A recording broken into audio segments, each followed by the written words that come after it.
One person who apparently is not afraid to speak up is Naomi Wolf, who is undoubtedly losing friends by appearing on the show tonight. She's the author of The End of America, Letter of Warning to a Young Patriot, and the CEO of Daily Clout. She joins us tonight. Naomi Wolf, I appreciate your coming on. I never thought I would be talking to you except in a debate format. I'm sure we disagree on an awful lot. But on this, I was struck by the bravery it must have taken you to write it. I'm sure you lost friends over it and for doing this. Tell us why you're doing this and why you wrote that. Well, it's not just, first of all, thank you, Tucker. I'm really happy to be talking to you.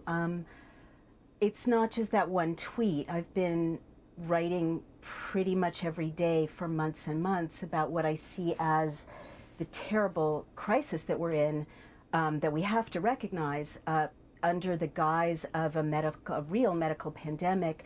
We're really moving into a coup situation, a police state situation, and that's not a partisan thing. That, you know, as you say, that transcends everything you and I might agree or disagree on. Right. That should bring together left and right to protect our Constitution. We're absolutely moving into what I call step 10.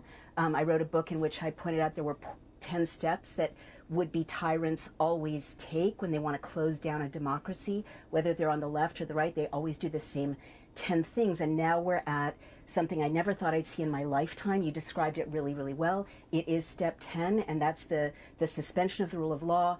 That's when you start to be a police state, and we're here. There's no way around it.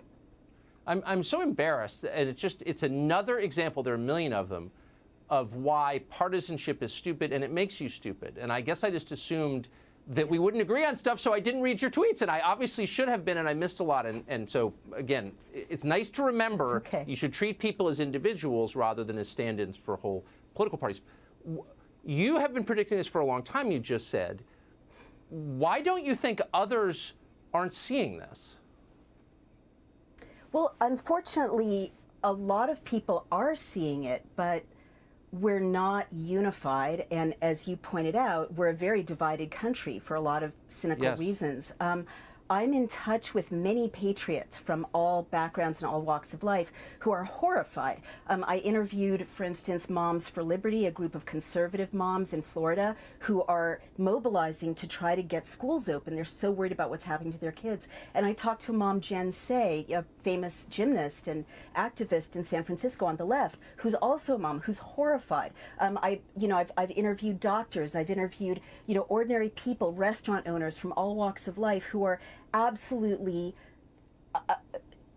unable to even articulate their fear and horror, recognizing that the state has now crushed businesses, kept us from gathering in free assembly to worship, as the First Amendment provides, is invading our bodies, as you mentioned, which is a violation of the Fourth Amendment, is restricting movement, fining us here in New York State. I could be fined $15,000 a day if I gather people, more than 10 or 25 people, depending on where in New York State I live, which is a complete violation of the First Amendment. I mean, the violations go on and on and on. I've talked to restaurant owners who are looking at a sector in which tens of thousands of small businesses have been crushed.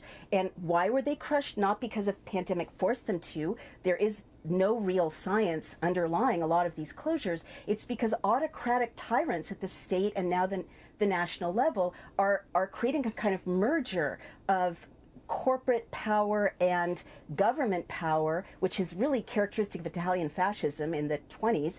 And they're using that to engage in kind of emergency orders that simply strip us of our rights to property, rights to assembly, rights to worship, and all of the rights that our Constitution guarantees. So people are definitely horrified and noticing. I think people are shocked and divided, as I mentioned before. And the other thing that happened is, you said, this has all been very sudden. And when you look back, March of 2020, a lot of things started to move that kind of locked into place a set of policies that are kind of 360-degree, full-on totalitarian policies. So I think a lot of us are kind of in culture shock. Luckily or unluckily, I've been studying closing democracies for 12 years, so I recognized early on, once I realized New York State had emergency powers, I know from history that no one gives up emergency powers willingly. They always drag it on and drag it on. And so every month I'm getting in my email an announcement that Governor Cuomo is extending emergency measures,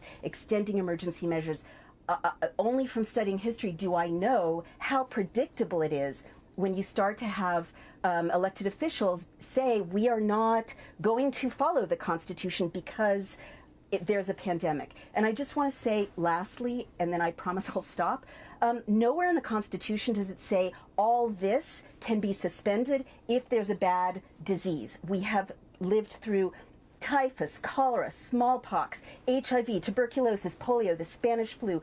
You know, we've lived through an attack on our soil. Never have there been months and months and months of emergency powers when we weren't actually fighting a war. So right. This is completely unprecedented. Lockdowns have never been done before in free societies, and really we're turning into a version of a totalitarian state sort of before everyone's eyes. And I really hope, you know, we wake up quickly, because history also shows that it's a small window in which people can fight back before it's too dangerous to fight back. Man, I'm starting to think that we're being divided as a country precisely so we don't have conversations like this. And I hope you will come back. Naomi Wolf, what a pleasure, what an eye-opening pleasure it was to talk to you tonight. Thank you. You.